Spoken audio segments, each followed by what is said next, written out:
Good morning to all. In anatomy and physiology, today I will discuss about the brain. आज हम brain के बारे में discuss करेंगे और ब्रेन में कौन कौन से फंक्शनल एरिया होते हैं, यानी ब्रेन के अंदर किस जगह पे कौन सा फंक्शनल एरिया होता है। जैसे कि हमारा मोटर एरिया कहाँ कहाँ पे होते हैं, सेंसरी एरिया कहाँ कहाँ पे होते हैं। हम ब्रेन के कौन से पार्ट में कौन सा फंक्शनल एरिया है उसका डिस्कशन करेंगे और ब्रेन के सेक्शन के बारे में डिस्कशन करेंगे। इट मीन्स कि ब्रेन को इनसाइड अगर कट करके देखते हैं तो उनमें कौन कौन सी जगह पे कौन कौन सा एरिया पाया जाता है। तो हम आज ब्रेन के बारे में डिस्कस करेंगे। So what are the brain? Brain क्या होता है? The brain lies within the central cavity. The parts are cerebrum and cerebellum.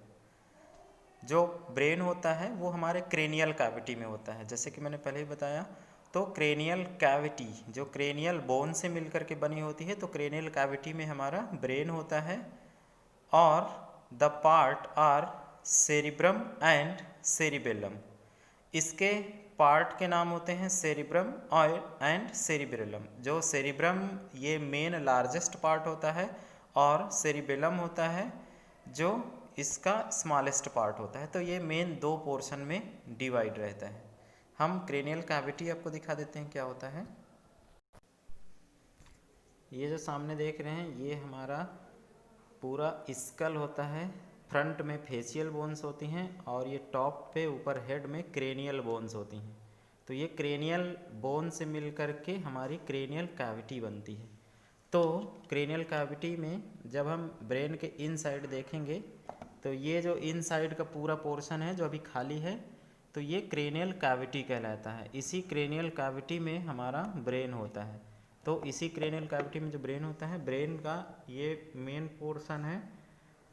ये जो लार्जेस्ट पार्ट होता है ये सेरिब्रम होता है और यहाँ पे छोटा सा पार्ट होता है उसको सेरिबेलम बोलते हैं। तो हमारा जो ये सबसे टॉप पे है ये largest part of the brain होता है जिसको सेरिब्रम बोलते हैं। ये कई लोब से मिलकर के डिवाइड होता है। ये सामने फ्रंटल लोब होता है और ये ऊपर की ओर पेराइटल लोब होता है। साइड में यहाँ टेम्पोरल लोब होता है और ये पीछे बैक साइड पे ऑसिपिटल लोब होता है। तो कौन से लोब पर कौन से फंक्शनल एरिया होते हैं हम इनका डिस्क्रिप्शन करेंगे। अब इन सारे पार्ट को हम एक एक करके डिस्क्रिप्शन करेंगे। ये हम पिक के माध्यम से भी समझाने की कोशिश करेंगे। ये जो फ्रंट में आप देख रहे हैं तो ये ब्रेन का मेन क्रॉस सेक्शन है। तो ये ब्रेन को जब हम टॉप पे, ये जो उसके जस्ट नीचे पे है, आप देख रहे हैं कि ब्रेन को वीडियो में देखिए यहाँ पे इस बीच वाले पोर्शन से इसको पूरा कट किया गया है। तो इनसाइड द ब्रेन, ये ब्लैक पिक्चर में जो दिख रहा है ये इनसाइड द ब्रेन का फिगर है। इसमें मेन हमारे कौन कौन से पोर्शन होते हैं इसको एरो के माध्यम से समझाते हैं। ये जो बीच में टॉप में यहाँ पे ये कैविटी दिख रही है, तो जब हम वेंट्रिकल्स ऑफ द ब्रेन बताए थे तो ये वही वेंट्रिकल्स है जिसमें से हमारा लैटरल वेंट्रिकल्स, थर्ड वेंट्रिकल्स और फोर्थ वेंट्रिकल्स था। तो उनमें से ये है जो टॉप पे ये लैटरल वेंट्रिकल्स था जहाँ से फ्लूइड का सीक्रेशन होता है। उसके बाद यहाँ पे थर्ड वेंट्रिकल्स है और जस्ट उसके नीचे यहाँ पे फोर्थ वेंट्रिकल्स होता है। तो इसमें वेंट्रिकल्स ऑफ द ब्रेन होता है और इसके अलावा वेंट्रिकल्स ऑफ द ब्रेन के अलावा largest part of the brain जिसको सेरिब्रम बोलते हैं ये है, और सेरिबेलम उसका छोटा पार्ट होता है जो उसके जस्ट नीचे या फिर बिहाइंड पे होता है। तो ये जो क्रॉस सेक्शन है हम वीडियो के थ्रू भी बताते हैं। क्रॉस सेक्शन बीच से, ये जो आप फिशर देख रहे हैं, तो इस फिशर से अगर हम ब्रेन को कट करेंगे तो ये कैसा दिखेगा। सबसे पहले ये वाले पोर्शन को कट करेंगे।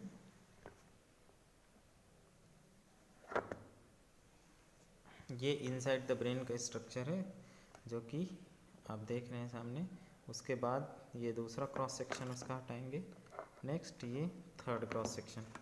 तो ये जो अप फ्रंट में देख पा रहे हैं तो ये क्रॉस सेक्शन है। यहाँ पे जैसे कि मैंने बताया था यहीं पे ही ये वेंट्रिकल्स होते हैं और उसके बाद थर्ड वेंट्रिकल्स और फोर्थ वेंट्रिकल्स यहाँ पे होते हैं। उसके बाद नेक्स्ट अगेन पिक के माध्यम से समझेंगे। ये जो हमारा होता है सेरिब्रम पार्ट, ये जो सबसे टॉप पे है, तो ये सेरिब्रम पार्ट होता है, जो कि ये मेन हमारे दो पोर्शन से मिलकर के बनता है। पहला होता है सेरिब्रल कॉर्टेक्स, ये तो ये सेरिब्रल जो कॉर्टेक्स होता है, इसी में बहुत सारे फंक्शनल एरिया होते हैं जो अभी हम बताएंगे। नेक्स्ट होता है कॉर्पस कॉलोसम, यहाँ पे ये जो देख रहे हैं यहाँ पे ये कॉर्पस कॉलोसम्स होता है, तो ये कॉर्पस कॉलोसम्स का भी फंक्शन हम आगे बताएंगे। नेक्स्ट होता है डायएन्सिफ्लोम, ये जो आप यहाँ पे पोर्शन देख रहे हैं ये डायएन्सिफ्लोम होता है। डायएन्सिफ्लोम हमारे मेन 3 पोर्शन में डिवाइड होता है। पहला होता है थैलमस, यहाँ पे पाई जाती है, फिर इसके बाद पीनियल बॉडी उसके जस्ट बाद पे होती है, और फिर इसके बाद हाइपोथैलमस। ये 3 स्ट्रक्चर से मिल करके हमारा क्या बनता है, डायएन्सिफ्लोम। नेक्स्ट हम इसी ब्रेन में पढ़ेंगे ब्रेन स्टेम। यहाँ पे ये ब्रेन स्टेम होता है, ये थोड़ा सा और डाउन के साइड पे है, और ये हमारा होता है, एक पोर्शन और निकाल के दिखाते हैं। ये हमारा सेरिबेलम है जो सामने दिख रहा है, और ये हमारा ब्रेन स्टेम है यहाँ से लेकर के यहाँ तक। तो ये जो ब्रेन स्टेम होता है, तो ब्रेन स्टेम किन किन मिल करके बना होता है, मिड ब्रेन, यहाँ पे ये मिड ब्रेन होता है, फिर जस्ट उसके नीचे पोन्स होता है यहाँ, पोन्स के बाद फिर मेडुला एब्लोंगेटा, ये जो आप देख रहे हैं ये मेडुला एब्लोंगेटा है। तो ये इन पार्टों से मिल करके हमारा ब्रेन का largest part of the brain बनता है। और इसके अलावा इसके फंक्शनल एरियाज कौन कौन से होते हैं उनका डिस्क्रिप्शन हम आगे करेंगे। फर्स्ट हम डिस्कस करेंगे blood supply to the brain. ये जो रेड कलर के सामने देख रहे हैं ये हमारे ब्रेन का ब्लड सप्लाई होता है। ब्लड सप्लाई जब कंटिन्यू होता रहता है तो ब्रेन फंक्शन करता रहता है। अगर इनमें से कोई आर्टरी या वेन में ब्लॉकेज हो जाता है तो हमारे ब्रेन में प्रॉब्लम्स होने लगती हैं और बहुत सीवियर हेडेक होने लगता है, और इसके अलावा ब्रेन के जो टिश्यूज़ होते हैं वो डैमेज होने लगते हैं। तो blood supply to the brain का डिस्क्रिप्शन करेंगे। The circulus arteriosus and its contributing arteries play a vital role in maintaining a consistent supply of oxygen and glucose to the brain when the head is moved and also if contributing artery is narrowed। जब हमारा head side की ओर move करता है, यानी थोड़ा सा move करेगा तो हमारे आर्टरीज और वेन्स जो थोड़ा सा कॉन्स्ट्रिक्ट होती हैं, तो यहाँ पे ब्लड सर्कुलेशन थोड़ा अफेक्ट होता है। और इसके अलावा जो हमारा सर्कुलेशन होता है तो वो सर्कुलेशन बहुत इम्पॉर्टेंट रोल प्ले करता है ब्रेन के लिए, बिकॉज ऑफ क्योंकि हमारे ब्रेन में लगातार ऑक्सीजन और ग्लूकोज की ज़रूरत होती है जो कि हमारे इन्हीं सर्कुलेशन के ज़रिए मिलता है। The brain receives about 15% of cardiac output, approximately 750 ml of blood per minute। जो हमारा ब्रेन में है, ब्रेन में हमारे 750 ml पर मिनट ब्लड की सप्लाई होती है लगातार, यानी हार्ट पंप करता रहता है तो कंटिन्यू हमारे ब्लड की सप्लाई कितनी होती है, 750 ml पर मिनट। और इसके अलावा जो हमारा कार्डियक आउटपुट होता है तो उसका 15% ब्रेन में जाता है। 15% का मतलब 75% हमारे सारे बॉडी पे जाएगा, सॉरी 85%, बाकी 15 जो परसेंट होगा तो वो हमारे ब्रेन रिसीव करता है। इसके अलावा नेक्स्ट हम डिस्कस करेंगे cerebrum. What are the cerebrum? ये मेन पार्ट जो यहाँ देख रहे हैं फ्रंट में, ये हमारा सेरिब्रम पोर्शन होता है। This is the largest part of the brain. ये हमारे ब्रेन का सबसे लार्जेस्ट पार्ट है, मतलब सबसे बड़ा पार्ट है। and is occupy the anterior and middle cranial fossa। cranial fossa भी वही होता है, cranial cavity ही जो मैंने अभी दिखाया था। तो cranial cavity जो होती है तो यहाँ ये हमारे cranial fossa भी बोला जाता है। तो जो cranial fossa होता है तो ये सबसे ज़्यादा पार्ट उसी का ऑक्यूपाई करता है, मतलब घेरता है। The anterior and middle cranial fossa। Anterior मतलब फ्रंट की ओर, ये जो यहाँ पे देख रहे हैं ये फ्रंट वाला एरिया है, तो फ्रंट वाले एरिया को भी हमारा ब्रेन घेरता है और साथ में हमारा मिडिल पोर्शन यानी हमारा बीच वाला पोर्शन को भी ये हमारा ब्रेन घेरता है। नेक्स्ट हम डिस्कस करेंगे, it is divided by deep cleft to the longitudinal cerebral fissure. Deep cleft और लॉन्गिट्यूडिनल सेरिब्रल फिशर क्या होते हैं, हम इनको अभी पिक के माध्यम से समझेंगे। फिशर मीन्स होता है कट, जैसे कि मैंने ये वाला ब्रेन का पोर्शन यहाँ फ्रंट में था, तो ये बीच में ये जो ये कट होता है तो इनको फिशर्स बोलते हैं। तो ये इन्हीं कट से हमारे अलग अलग लोब हमारे सेपरेट होते हैं। जैसे कि एक फिशर ये है यहाँ पे, और इसके अलावा एक फिशर और था जिसमें से अभी मैंने सेपरेट किया। तो ये अलग अलग टाइप के फिशर्स होते हैं, इनका डिस्क्रिप्शन अभी पिक के माध्यम से समझेंगे। It is divided by deep cleft, ये डीप क्लेफ्ट से डिवाइडेड होता है लॉन्गिट्यूडिनल सेरिब्रल फिशर, जो लॉन्गिट्यूडिनल सेरिब्रल फिशर बोलते हैं, into right and left cerebral hemisphere. हम दिखा रहे हैं इसका, ये हो गया हमारा एक साइड का ब्रेन यानी left and right cerebral hemisphere. ये हमारा एक साइड का लेफ्ट या राइट सेरिब्रल हेमिस्फेयर है। इसी प्रकार दूसरे साइड का होता है ऐसे, ये यहाँ पे ऐसे अटैच होता है।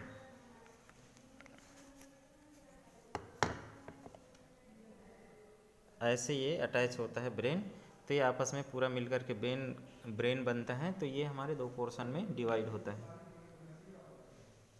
नेक्स्ट हम डिस्कस करेंगे, each containing one of the lateral ventricles. ये जो अभी मैंने यहाँ पे लैटरल वेंट्रिकल्स बताया, तो लैटरिकल वेंट्रिकल्स जो होते हैं ईच हेमिस्फेयर में होते हैं। एक हेमिस्फेयर हमारा ये है जो कि यहाँ पे लैटरल वेंट्रिकल्स होगा, और दूसरा हेमिस्फेयर ये है जो इसमें भी लैटरल वेंट्रिकल्स होगा। Next, deep within the brain hemisphere are connected by mass of the white matter nerve fibre called corpus callosum. यहाँ पे मैंने कॉर्पस कॉलोसम बताया था, अभी पिक के माध्यम से कॉर्पस कॉलोसम भी था। तो ये वाइट मैटर से बना होता है और नर्व फाइबर से मिलकर के बना होता है। तो ये हमारे क्या बोला जाता है, hemisphere are connected by the mass of matter called the corpus callosum, इसको कार्पस कॉलोसम बोलते हैं।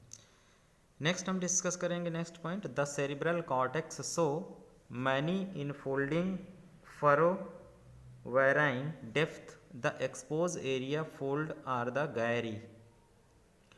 जहाँ जहाँ पे फोल्डिंग होती है ब्रेन में, जैसे कि हमारे ब्रेन पे यहाँ पे ये फोल्डिंग है और इसके अलावा इधर ये अंदर साइड फोल्डिंग है, तो इन फोल्डिंग्स को गैरी बोलते हैं। And these are separated by the fissures, और इन यही जो गैरी होती हैं ये हमारे फिशर से सेपरेटेड होते हैं। फिशर मीन्स कट होता है, जो अभी मैंने बताया ये जो एक फिशरी है जिसमें से हमारे ब्रेन के दो पार्ट अलग हुए हैं। नेक्स्ट हम नेक्स्ट पॉइंट डिस्कस करेंगे, for descriptive purpose each hemisphere of the cerebrum is divided into lobes which take the name of bone of the cranial under which they lie. अब हमारा जो ब्रेन होता है मैंने बताया था कि ये लोब में भी डिवाइड होता है। फ्रंटल लोब हमारे फ्रंटल एरिया पे होगा, और अलग अलग लोब कहाँ कहाँ पे होते हैं उनका डिस्क्रिप्शन करेंगे। ये देखिए सामने यहाँ पे ये फ्रंटल लोब होता है, ये हमारे फ्रंटल बोन के जस्ट पीछे होगा तो फ्रंटल लोब होगा। और ये जो सल्कस होता है ये सेंट्रल सल्कस है, ये यहाँ से यहाँ तक का, तो ये सेंट्रल सल्कस हमारे पेराइटल लोब को अलग करता है। ये हमारा पेराइटल लोब है जो हमारे यहाँ से ऐसे अटैच होगा। एक मिनट अटैच करते हैं, ये हमारा ब्रेन अटैच हो गया है। तो ये हमारा ये फ्रंटल पोर्शन है यहाँ तक, और ये हमारा सेंट्रल सल्कस है यहाँ से यहाँ तक, और फिर इसके बाद ये होता है हमारा पेराइटल लोब। तो पेराइटल लोब यहाँ से लेकर के यहाँ तक होता है। फिर ये हमारा ऑसिपिटल लोब है, यहाँ पे यहाँ बीच में जो देख रहे हैं ऑसिपिटल लोब होता है, और टेम्पोरल लोब यहाँ जस्ट इसके ऊपर साइड पे होता है, यहाँ पे ये हमारा टेम्पोरल लोब होता है जो हमारी टेम्पोरल बोन के पास होता है। और जो हमारा ऑसिपिटल लोब होता है वो ऑसिपिटल लोब के बोन के पास होता है। जो पेराइटल लोब होता है वो हमारे पेराइटल लोब के पास में होता है। ये हमने लोब के बारे में बताया। नेक्स्ट हम बताएंगे functional area of the cerebral cortex. जैसे कि मैंने बताया था, ये हमारा ब्रेन का लार्जेस्ट पार्ट होता है सेरिब्रल कॉर्टेक्स, ये वाला। तो सेरिब्रल कॉर्टेक्स के कौन कौन से फंक्शंस होते हैं वो हम बताते हैं। These are 3 main types of activity associate with the cerebral cortex. हमारे सेरिब्रल कॉर्टेक्स की मेन 3 प्रकार की एक्टिविटी होती हैं। पहला नंबर होता है mental activities involve in memory, intelligence, sense of responsibility, thinking, reasoning, moral sense and learning. पहला होता है mental activity. Mental activity means जितना भी हमारे दिमाग में मेमोरी सेव रहती हैं, जैसे कि हमारे पूरे फैमिली का नाम और हमें पूरे एरिया के नाम, और इंटेलिजेंस मतलब कि हमारा हम कितने होशियार हैं कितने नहीं हैं, और इसके अलावा हम इंटेलिजेंसी रिलेटेड यहाँ पे मेंटल एक्टिविटीज़ भी हमारी होती हैं। Sense of responsibility, thinking, reasoning and moral. जब हम कुछ चीज़ सोचते हैं, कोई चीज़ रिस्पॉन्सिबिलिटी देता है तो हमें याद रहता है कि हमें ये काम करना है। नेक्स्ट रीजनिंग, हमारा जो दिमाग कितना तेज़ चलता है। इसके बाद मोरल सेंसेस, जो हम किसी चीज़ का सेंस लगा पाते हैं। तो ये हमारी मेंटल एक्टिविटी का भी काम करता है। नेक्स्ट हमारा जो सेरिब्रल कॉर्टेक्स का फंक्शन होता है वो होता है सेंसरी परसेप्शन। यही है सामने जो हम आपको दिखा रहे हैं, तो यही है सेरिब्रल कॉर्टेक्स। तो इसका मेन फंक्शन क्या होता है वो बता रहे हैं। तो दूसरा होता है सेंसरी परसेप्शन। सेंसरी परसेप्शन में क्या क्या होता है, पेन, टेम्परेचर, टच और साइट जो हम देखते हैं, हियरिंग जो सुनते हैं, टेस्ट एंड स्मेल जो टेस्ट लेते हैं, और स्मेल यानी जो सूंघते हैं। तो ये हमारे सेंसरी एरिया का भी काम करता है, थिंकिंग और इंटेलिजेंस का भी काम करता है। थर्ड पॉइंट है हमारा initiation to control of skeletal muscle, और ये स्केलेटल मसल्स को भी कंट्रोल रखता है, contraction and therefore voluntary movement. तो ये हमारा इस ब्रेन के इस हिस्से का मेन फंक्शन बताए हैं। तो वो 3 होते हैं जो कि डिस्कस कर चुके हैं। नेक्स्ट हम बताएंगे functional area of the cerebral cortex. अब इसमें ये जो सामने देख रहे हैं सेरिब्रल कॉर्टेक्स, तो इसमें कौन कौन से फंक्शनल एरिया होते हैं वो हम बता रहे हैं। फर्स्ट होता है there are different type of functional area. Motor which direct skeletal muscles movement, sensory which receive the decode sensory impulses enabling sensory perception. तो इसमें पहला होता है मोटर एरिया। मोटर एरिया हमारे स्केलेटल मसल से मिल करके काम करता है। जैसे कि मैंने उस दिन बताया था, हम चाहें उठें बैठें, हाथ को मोड़ें उठाएं, कुछ भी करें, तो वो हमारे मोटर एरिया कौन कौन से होते हैं। नेक्स्ट हमारे सेंसरी एरिया कौन कौन से होते हैं। सेंसरी एरिया में हमारे सिर्फ सेंसेशन को ब्रेन तक पहुंचाने का काम होता है। Next association with the concern with integration and process of complex mental functions such as intelligence, memory, reasoning, judgment and emotions। यानी हमारे ये मेन प्रोसेस ऑफ इंटेलिजेंस के लिए काम करता है, मेमोरी के लिए काम करता है, रीजनिंग, जजमेंट एंड इमोशंस के लिए भी। अब हम functional area of the cerebral cortex का हम एक पिक के माध्यम से बताएंगे।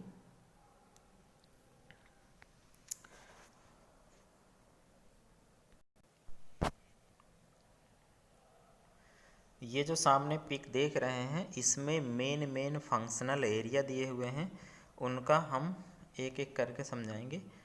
जो फर्स्ट और सेंटर पे आप देखिए, यहाँ पे प्राइमरी मोटर एरिया होता है। यहाँ पे जहाँ पे मैंने एरो लगाया ये होता है primary motor area. Primary motor area क्या करता है कि ब्रेन के बहुत सारे हमारे स्केलेटल मसल्स को कंट्रोल करता है, जैसे कि हम जो हम अपने चाह करके भी काम कर पाते हैं। नेक्स्ट तो बीच उसके जस्ट साइड में सेंट्रल सल्कस होता है, सल्कस तो मैंने बता ही दिया। नेक्स्ट होता है सोमैटो सेंसरी एरिया। ये जो येलो पोर्शन में देख रहे हैं ये हमारा सोमैटो सेंसरी एरिया होता है। नेक्स्ट वर्मिकल्स एरिया होता है, ये जो साइड में देख रहे हैं। और ऑस्पिटल लोब पे हमारे यानी जो पीछे पे सबसे हमारे विजुअल एरिया होता है, ये जो आप देख रहे हैं। तो यहाँ से जब हम कोई चीज़ देखते हैं तो देखने का जो सेंसेशन होता है हमारे इसी एरिया से परसीव होता है, यानी हम कोई चीज़ देखेंगे, इमेज बनेगी, वो हमारे नर्व से होकर के जाएगी और यहाँ पे सेंसेशन उसका परसीव होता है। नेक्स्ट होता है ऑडिटरी एरिया। ये जो बीच में देख रहे हैं यहाँ पे थोड़ा सा ब्लू कलर का है, तो ये ऑडिटरी एरिया होता है। ये जब हम कान में कोई ध्वनि आती है, साउंड वेव आता है, वो ध्वनि हमारे साउंड वेव ईयर के अंदर जाती है और फिर ऑडिटरी नर्व्स होती हैं, उन नर्व से हमारा सेंसेशन कहाँ तक पहुँचता है, ऑडिटरी एरिया तक। तो हम कोई भी साउंड को परसीव कर पाते हैं या सुन पाते हैं।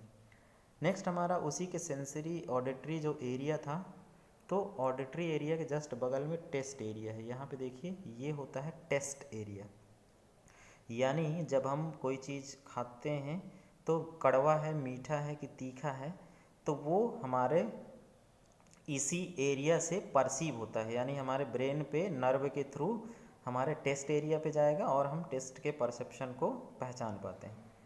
नेक्स्ट होता है ब्रोकास मोटर स्पीच एरिया।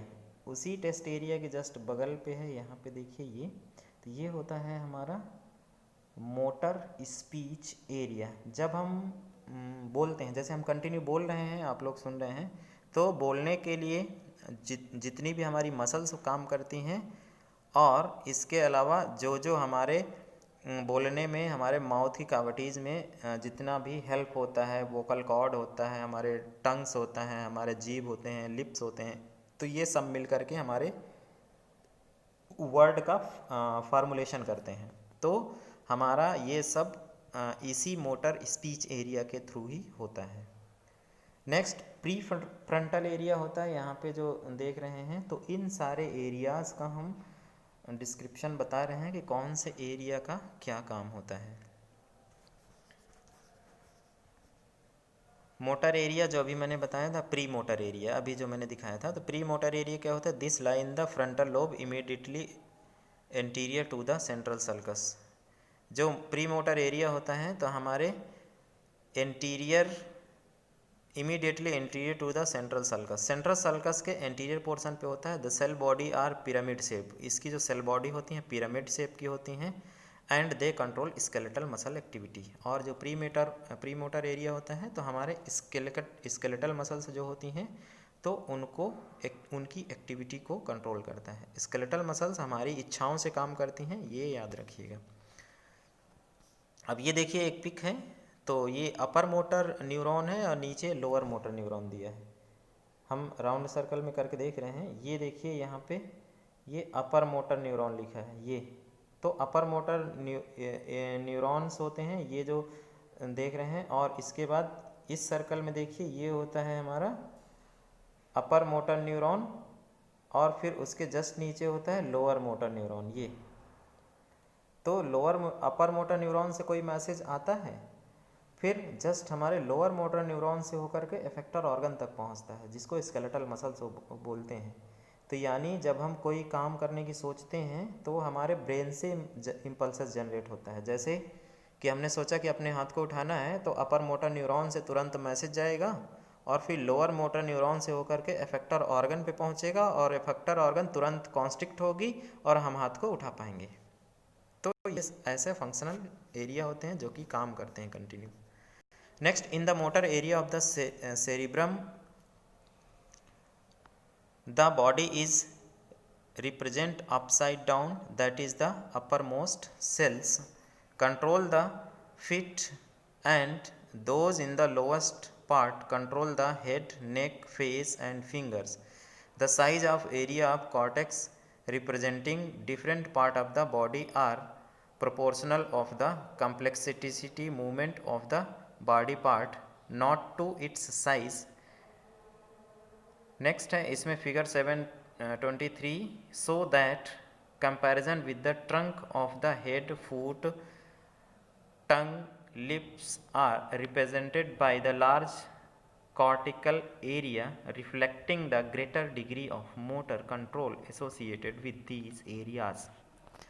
इसका मतलब ये है इतने बड़े पैराग्राफ का मीन्स एक लाइन में मैं आपको बताता हूँ कि जो फंक्शनल का जो प्री मोटर एरिया होता है तो प्री मोटर एरिया में अगर छोटी छोटी जगहों पे देखेंगे तो उन जगहों पे अभी हम फिगर 723A दिखा रहे हैं, तो उस एरिया से कि एक छोटे छोटे ब्रेन के पार्ट होते हैं कि हमारा जो थंब है वो थंब किस जगह से कंट्रोल होगा, हमारा जो लेग है पैर है वो किस जगह से कंट्रोल होगा, हमारे हाथ हैं किस जगह से कंट्रोल होगा, हमारे लिप्स हैं किस जगह से कंट्रोल होंगे, तो वो एक पिक्चर के थ्रू समझते हैं। ये देखिए, ये जो सामने है ये हमारे सेरिब्रल कॉर्टेक्स हैं, ऊपर जो हम अभी इनको दिखा देते हैं आपको। हाँ, अभी हम रेड एरो से इंडिकेट कर रहे हैं। ये जो आप देख रहे हैं यहाँ पे, तो ये हमारे सेरिब्रल कॉर्टेक्स का मेन एरिया है, मोटर एरिया यानी प्री मोटर एरिया। तो उन मोटर एरिया में कहाँ कहाँ पे किस जगह पे, जैसे कि ये एक साइड का ब्रेन है, ये दूसरे साइड का ब्रेन है, तो ब्रेन का कुछ एक पोर्शन को हम दिखा रहे हैं। ये हमारा लास्ट में जो दिया हुआ है छोटा सा सेरिबेल्लम है, और ये जो ऊपर का है वो सेरिब्रम है, जिसमें से मैंने अभी रेड इंडिकेट किया। तो ये जो हमारा होता है ये टो और एंकल, इसके अलावा जो ऊपर जो दिया हुआ है ये हमारा हाथ बना है, यहाँ पे मुंह बना है, और यहाँ पे कुछ ग्लैंड्स बने हैं, और यहाँ पे ये पैर बना है, और यहाँ पे ये हाथ बना है। तो ये सारी चीज़ें देखिए, तो इसमें से क्लियर होगा कि किस जगह पे कौन सा एरिया है। जैसे कि हम डाउन से आपको कंफर्म करने की कोशिश करते हैं। पहला है जो ये लिप्स एरिया यहाँ पे दिखा है, तो ये जो लिप एरिया होता है तो इस मतलब मोटर एरिया के इस जगह से कंट्रोल होता है। नेक्स्ट यहाँ से कंट्रोलिंग होती है फेस की, यहाँ पे होता है आई बॉल की कंट्रोलिंग होती है। फिर neck, thumb, index, middle ring and little, ये जो एरिया होता है ब्रेन का, इस जगह से हमारे पूरा हाथ का कंट्रोल होता है, यानी एक एक उंगलियों का, हम चाहें तो बीच वाली उंगली उठाएंगे, हम चाहें तो किनारे के थंब उठाएंगे, हम चाहे लिटिल फिंगर उठाएं। नेक्स्ट होता है हमारे हैंड का एरिया, ये वाला जो होता है इससे पूरा हाथ कंट्रोल रहता है, हाथ को पूरा घुमाना है, क्या करना है। नेक्स्ट है हमारा रिस्ट, यहाँ पे कलाई का एरिया होता है। नेक्स्ट होता है हमारा ट्रंक, हिप, नी, ये सारा इस एरिया पे होते हैं। नेक्स्ट एंकल एंड टोज, हमारे पैर का कंट्रोलिंग यहाँ से होती है। तो ये हमारे ब्रेन के ये मेन पोर्शन होते हैं। अभी ये ध्यान देने की ये ज़रूरत है कि जहाँ पे जितने एरिया मैंने बताएं, इनमें से अगर कोई भी एरिया डैमेज हो जाता है तो पर्टिकुलर ऑर्गन जो हमारा होगा तो वो काम करना बंद कर देगा या फिर पैरालिसिस हो जाएगा। जैसे कि किसी के पैर अगर पैरालिसिस हो जाते हैं, काम नहीं कर पाते हैं, तो हमारा ये जो हिप, नी, एंकल, ये जो राउंड सर्कल हम दिखा रहे हैं, ये एरिया अगर डिस्टर्ब होता है या फिर डैमेज हो जाता है या फंक्शन नहीं करता तो हमारे पैर पैरालिसिस हो जाते हैं। अगर हमारा हैंड वाला पोर्शन, अगर ये यहाँ से यहाँ तक जो राउंड सर्कल दिखा रहे हैं, अगर ये एरिया डैमेज हो गया तो हमारे हैंड पैरालिसिस हो जाएंगे। तो ये हमारे फंक्शनल एरिया होते हैं। इसी प्रकार दूसरे साइड भी सेम फिगर है, जिसमें से टंग है, लिप्स है, अपर लिप है, आई है, थंब है, इंडेक्स है, इन सारी चीज़ों को कवर करता है और इन सारी चीज़ों को कंट्रोल करता है। नेक्स्ट हम Broca area motor speech area होता है, जो मैंने अभी पिक में दिखाया था। This is situated in the frontal lobe, ये फ्रंटल लोब पे सिचुएटेड होता है, और कहाँ पे, just below the lateral sulcus. Lateral sulcus जो मैंने बताया था, सल्कस मीन्स कट होता है, याद रखना। And control the muscles movement needed to speech, बोलने के लिए जितना भी ज़रूरत है हमें, तो ये ब्रोका एरिया से कंट्रोल होता है। It is dominant in the left hemisphere right handed peoples and vice versa. ये हमारे जितने भी बोलने के एसेसरीज ऑर्गन्स होते हैं उनमें हेल्प करता है। Next, sensory area of the cerebral cortex. Sensory area कौन कौन से होते हैं सेरिब्रल कॉर्टेक्स में, इनका डिस्क्रिप्शन करेंगे। फर्स्ट होता है आपका द सोमैटो सेंसरी एरिया, जो मैंने अभी ऊपर बताया था। This is the area immediately behind the central sulcus, central sulcus के जस्ट बिहाइंड पे होता है ये area. Here sensation of pain, temperature, pressure, touch, awareness of muscular movement and position of the joint are perceived. Somatosensory area से बहुत प्रकार के हमारे सेंसेशन टच होते हैं, जैसे कि मैंने अभी नाम बताएं। नेक्स्ट होता है ऑडिटरी एरिया, यानी सुनने वाला एरिया। ये सुनने वाला एरिया भी मैंने अभी दिखाया था। तो ये जो सुनने वाला एरिया रहता है, this lie immediately below the central sulcus. ये जो एरिया होता है लैटरल सल्कस के नीचे होता है with in the temporal bone, और हमारे टेम्पोरल बोन के पास में होता है, जो कि मैंने अभी दिखाया था। नेक्स्ट होता है ऑल फैक्ट्री एरिया। ये स्मेल वाला एरिया होता है, जो कि मैंने अभी ऊपर बता दिया है। This light deep within the temporal lobe, ये टेम्पोरल लोब के डीप यानी इनसाइड पे होता है। Where the impulses from nose, जो कि कहाँ से इम्पल्सेस जनरेट होती हैं, हमारे नाक से, और ट्रांसमिट होते हैं हमारे ऑल फैक्ट्री नर्व से, और रिसीव होते हैं हमारे यहाँ पे ऑल फैक्ट्री स्मेल एरिया पे। नेक्स्ट हम डिस्कस करेंगे the taste area. Taste area क्या होते हैं, कहाँ पे होते हैं? ये हमारे होते हैं just above the lateral sulcus, lateral sulcus के हमारे जस्ट एबव होते हैं, और हमारे बहुत अंदर वाली परतों पे होते हैं। कहाँ पे? सोमैटोसेंसरी एरिया के पास। और यहाँ पे इम्पल्सेस कहाँ से जनरेट होती हैं? टेस्ट बड्स होती हैं हमारे, जो जीभ में पाई जाती हैं, और ये जो बड्स होती हैं ये हमारे रिसीव करती हैं इम्पल्सेस को, और हमारे टेस्ट को परसीव कहाँ पे होता है? टेस्ट एरिया पे। नेक्स्ट हम डिस्कस करेंगे विजुअल एरिया। विजुअल एरिया क्या होता है? ये देखने वाला एरिया है, यहाँ से चीज़ों को हम देख पाते हैं, परसेप्शन कर पाते हैं। This lie behind the parieto occipital sulcus, इसकी जो स्थिति होती है विजुअल एरिया के पेराइटो ऑसिपिटल सल्कस के पास होती है। And include the greater part of the occipital lobe, और ये हमारे ऑसिपिटल लोब के ग्रेटर पार्ट में भी पाया जाता है। The optic nerve, optic nerve हमारी होती है जो देखने वाले सेंसेशन को लेके जाती है, और ये हमारे सेकंड क्रेनियल नर्व भी होती है। अभी क्रेनियल नर्व जो हमारी 12 पेयर होती है हम आगे बताएंगे, तो उसमें से हम ये जो सेकंड नर्व होती है वो ऑप्टिक नर्व होती है। इसी ऑप्टिक नर्व से हमारे सेंसेशन ब्रेन में पहुंचते हैं। Passes from the eye to the area, और ये आँखों से होकर के, इसी नर्व से होकर के हमारे उस एरिया में पहुंचते हैं जहाँ पे ये हमारा विजुअल एरिया होता है, और यहीं पे हमारे इम्पल्सेस रिसीव होते हैं और हम ये देख भी पाते हैं। नेक्स्ट एसोसिएटेड एरियाज, ये हमारा जो देखिए, अब जो हमने सेरिब्रल कॉर्टेक्स के जो सबसे ऊपर में 2 फिगर दिखाए थे वो थे हमारे मोटर एरिया की, हमारे बॉडी का कौन सा हिस्सा किस जगह से कंट्रोल होता है, और ये हमारे जो देख रहे हैं ये हमारे सेंसेशन वाले एरिया हैं, यानी हमारे ब्रेन के किस हिस्से में कौन सा सेंसेशन पहुंचता है। तो हम एक एक करके इनको भी बता देते हैं। राउंड सर्कल में हम बता रहे हैं, ये हमारा विज़न एरिया होता है, देख लीजिए यहाँ पे। तो ये जब भी कोई हम देखने वाला सेंसेशन यानी कोई चीज़ देखते हैं तो हमारे ये विज़न वाले एरिया में पहुँचता है। नेक्स्ट होता है ये हमारा लैंग्वेज अंडरस्टैंडिंग और इंटेलिजेंस एरिया। तो यहाँ पे हम कोई भाषा में कोई भी बताते हैं, जैसे हम आपको बोल रहे हैं, आप हिंदी से समझा रहे हैं, आपको सब समझ में आ रहा है, तो ये हमारे इसी एरिया से परसीव होता है। नेक्स्ट ये होता है हमारा सोमैटोसेंसरी एरिया, जिसका डिस्क्रिप्शन अभी बताया था, ये तो मोटर एरिया है।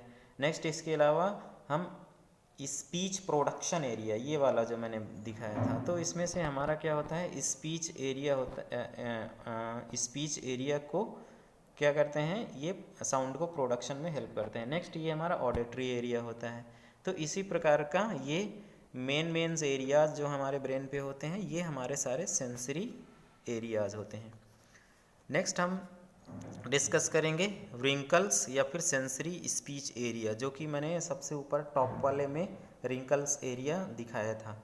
This is situated in the temporal lobe, ये कहाँ पे होता है, टेम्पोरल लोब पे सिचुएटेड होता है, adjacent to the parieto occipital temporal area, और ये पेराइटो टेम्पोरल एरिया पे स्थित होता है। It is here that the spoken word is perceived, जो हमारा रिंकल्स एरिया होते हैं, तो हम जब कोई चीज़ सुनते हैं तो कोई चीज़ क्या बोल रहा है उसके ये शब्दों को रिसीव करते हैं। And comprehension to the intelligence are based, और कोई चीज़ क्या समझा रहा है हम समझने की कोशिश करते हैं, तो इसी एरिया से हम समझ पाते हैं। Next understanding language is central to the higher mental function as they are language based, ये लैंग्वेज बेस्ड होती है। जैसे कि आपको अगर इंग्लिश आती होगी तो हम इंग्लिश में बताएंगे तो आपको समझ आएगा, अगर इंग्लिश नहीं आती होगी तो आप नहीं समझ पाएंगे। आपको हिंदी अच्छे से आती है, हम हिंदी से समझाते हैं तो हिंदी से आपको समझ में आता है। तो ये सब इसी फंक्शनल एरिया से होता है।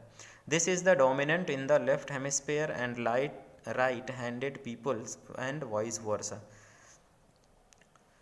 नेक्स्ट हम डिस्कस करेंगे द पेराइटो हॉस्पिटल एरिया। ये पेराइटो हॉस्पिटल एरिया मीन्स कि जो कुछ occipito temporal, parieto occipito temporal area, कुछ पेराइटो का, कुछ हॉस्पिटल का, कुछ टेम्पोरल एरिया, इसका डिस्क्रिप्शन करेंगे। These live behind the somatosensory area, somatosensory area के जस्ट पीछे होते हैं। And includes modes of the peripheral lobe, और ये मोस्ट ऑफ पेरिफेरल लोब को इंक्लूड करते हैं।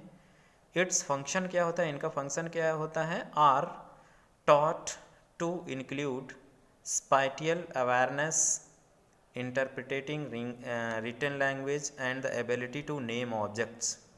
जो पेराइटो हॉस्पिटल ये जो सोमैटोसेंसरी एरिया के जस्ट बिहाइंड पे होते हैं, तो इनका मेन काम क्या होता है वो आप समझिए। हम रिटन लैंग्वेज, जो हम जैसे कि हिंदी लिखी हुई है किसी बुक में हम पढ़ लेते हैं, कहीं किसी जगह पे इंग्लिश लिखी होगी पढ़ लेंगे, उसको समझ लेंगे, तो ये हमारा इसी एरिया से ही ये पॉसिबल हो पाता है कि रिटन मटेरियल को हम समझ पाते हैं। और साथ में नेम ऑफ द ऑब्जेक्ट, जैसे कि अगर हम आपको ये दिखा रहे हैं तो आप बता देंगे पेंसिल है, अगर आप कोई चीज़ सामने रखी है तो आप बता देंगे बैग है, या फिर ये मिट्टी है, ये पत्थर है। इन सब चीज़ों का आइडेंटिफिकेशन जो होता है वो इसी एरिया से ही हो पाता है, जो कि हम परसीव करते हैं। नेक्स्ट है recognised by the touch alone because of the knowledge from past experience memory retained in this area. इस एरिया पे क्या होती है, हमारे पास्ट एक्सपीरियंस की मेमोरी सेव होती है। जैसे कि हमने कभी हाँ, जैसे किसी को मैंने आपको बताया, पहली बार किसी ने बताया होगा जब आप बड़े हो रहे होंगे कि ये इसको पानी बोलते हैं, ये वाटर है, इसको हिल बोलते हैं, ये पहाड़ है। किसी ने बताया होगा ये स्टोन बोलते हैं, इसको पत्थर है, ये पत्थर बोला जाता है। तो वो मेमोरी आपके ब्रेन में सेव हो जाती है, और फिर इसके बाद जब आप उसको अगेन देखते हैं तो वो तुरंत याद आ जाता है कि ये पानी है, ये हिल है, या फिर ये मिट्टी है, या फिर ये पत्थर है। तो ये सब एरिया, ये जो सारा काम होता है वो इसी फंक्शनल एरिया से फंक्शनाइज्ड होता है। So thank you. आज की क्लास में हम लोगों ने क्या क्या डिस्कस किया, हम उसको फिर से समराइज़ कर देते हैं। हमने आज की क्लास में द ब्रेन यानी ब्रेन से स्टार्टिंग की थी, और फिर उसके बाद उसके मेन फंक्शनल एरिया क्या होते हैं, उसके क्रॉस सेक्शन के बारे में जाना, क्रॉस सेक्शन में कौन कौन से मेन एरियाज़ होते हैं वो जाना। फिर इसके बाद फंक्शनल एरिया के अलावा मोटर एरिया क्या क्या होते हैं, और function of the cerebral cortex क्या होता है। सेरिब्रल कॉर्टेक्स यानी ब्रेन का जो मेन पोर्शन होता है सेरिब्रल कॉर्टेक्स, उसके फंक्शनल एरिया क्या होते हैं, मोटर एरिया कहाँ पे हैं, सेंसरी एरियाज़ कहाँ पे हैं, इनका डिस्क्रिप्शन हमने आज किया है। और कल हम एक और नर्वस सिस्टम का नया टॉपिक डिस्कस करेंगे।